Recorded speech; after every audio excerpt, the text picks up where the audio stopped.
Nandito tayo sa kahabaan ng Varona. Pupunta tayo dito sa may Simon Street. Pupuntahan natin mga bayo, yung Rado sa Lechonan, Eskinita. Sama kayo!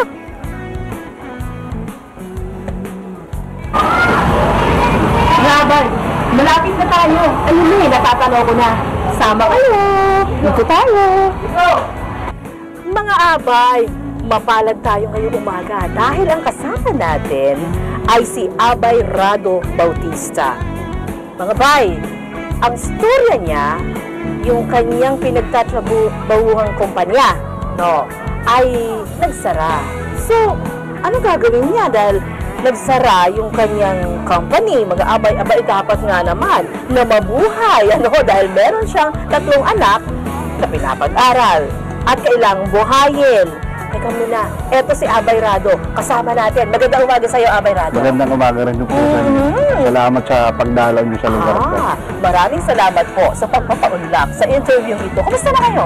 Ayos naman po, nakakaraos naman po sa pang-araw-araw na pamumuhay. Oo, at ang balita ko, nung maalis kayo o magsara yung company na sinasabi po ninyo, ay agad ang itinayo ninyo. Kasi wala naman akong mapapasukan dahil nung nagsara alat niya, may edad na ako. Na ginawa namin mag-asawa, nagtinda na lang kami kasi maliit lang nakuha akong pera, about 300,000 lang. May pinag-aaral pa ako. So yung nakuha niyong pera doon, itinayo niyo ng isang maliit na negosyo. Ito po yung litsura niyo ngayon sa Eskinita. Tapat ng bahay ng nanay ko, saka na bahay namin. Oo, teka muna. What year, anong taon po na nag-start ang business na ito? 1994. 1994, ngayon po ay 2014, so 20 years. Malaki na po ba ang naitulong ng inyong maliit na negosyong ito sa inyong kabuhayan? Napakalaki na po ng biyayang ibinigay sa akin. Ito na po. Itong bahay na ito, na dati bubulok-bulok na puro anay. Ngayon napabato ko na. Talaga, mga abay, baka tinatanong nyo, yung bahay na ito ay ilang story ho ba ito? Ilang palapad? Dati ho ito, second lang. Ngayon bali port na pati itong rooftop. Ayun, at nasa rooftop tayo ngayon, mga abay, Teka muna, ano ba ang masasabi nating best seller na tinda ninyo? Lahat po kasi, yung lechong kawali, yung kung tawagin nila itong tumbong soup, pero bituka po ng baboy yung lad intestine. Yun naman pong kamto, yung pong parte ng baka yun.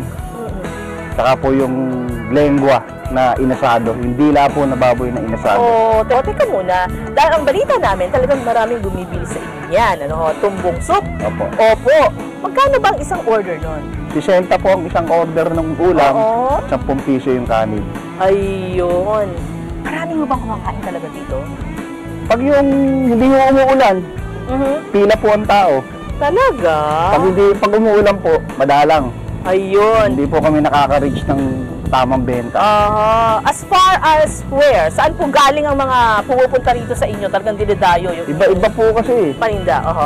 May nanggagaling pong Bulacan, may nanggagaling ng Alabang, Las Piñas. Iba, kasi pag may pumunta po, makakakain sila. Pag alis nila, may dadali naman silang ibang tao. Yun naman dinala nila, may madadali namang ibang kapusa. Maski nasa Eskinita lang kami, pinapasok po ng tao. At hindi gagawin nyo ng mga abay natin kung hindi talaga masarap yung luto ninyo. Kayo ba talaga ang nagluluto, Abay Rado?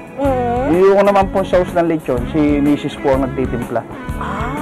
So meron din kayong secret na doon, para lalong sumarap yung sauce na yon. Gano'n yung tagal ng pagluluto? Kasi nag-open kayo ng inyong business, anong oras? Alas 7:30 po ng gabi, alas 8.